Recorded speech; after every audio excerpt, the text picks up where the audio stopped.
According to Yahoo Finance UK, the Business, Energy and Industrial Strategy Committee in UK wrote letter to the Adidas, Amazon, Boohoo Group, Gap, H&M, IKEA, Marks & Spencer, Nike, Puma, Stella McCartney, The North Face, the Walt Disney Company, TikTok, Victoria's Secret, and Zara, as it explores the extent to which UK firms are exploiting the forced labor of Uyghur Muslims in East Turkestan, the current colonized Xinjiang region of China. Yahoo Finance UK reported that the letters include questions around supply chain's transparency, requesting compliance evidence, and written feedback on how each company maintains visibility and combats modern slavery within their supply chains. The committee's request for information to these named businesses also includes an invitation to give evidence at the BEIS committee public hearing on 5th November.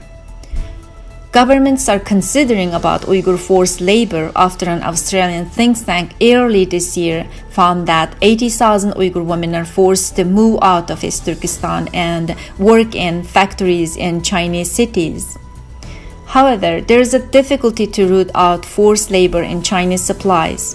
According to Reuters report from Washington, October 16, Ambassador-at-Large John Richmond told reporters that forced labor by the Chinese government had spread beyond the Xinjiang province to the other provinces, complicated the process of due diligence for global firms.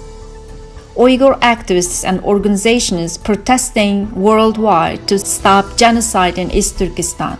Uyghur Research Institute published detailed report about the genocide in East Turkestan back in March in 2019. This year, German leading scholar Adrian Zen published data about how sterilization and birth prevention on Uyghur women affects dramatic reduction of Uyghur population, and he said this is a demographic genocide.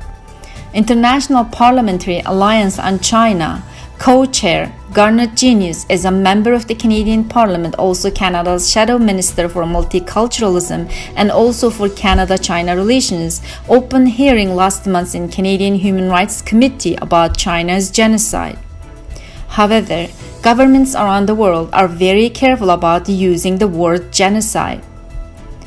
U.S. Secretary of State Mike Pompeo said last month in Washington was considering the language it would use to describe what is happening in the region. But he said, when the United States speaks about crimes against humanity or genocide, we got to be very careful and very precise because it carries an enormous weight. According to Globe and the Mail report, the U.S. National Security Advisor Robert O'Brien said on Friday that China was perpetrating, if not a genocide, something was close to it going on in Xinjiang. Foreign Minister of Quad, a grouping consisting of the U.S., Japan, India, and Australia, met in Tokyo last week. After the meeting, U.S. Secretary of State Mike Pompeo pointed out that China had amassed 60,000 soldiers on India's frontier. He said that India absolutely needs the United States to be their ally and a partner in this fight. Many observers believe that Australia, Japan, and the US are not going to war with China over its border with India or China's genocidal acts towards the Uyghurs and other Turkic Muslims or its seizing Hong Kong or the atolls in the South China Sea.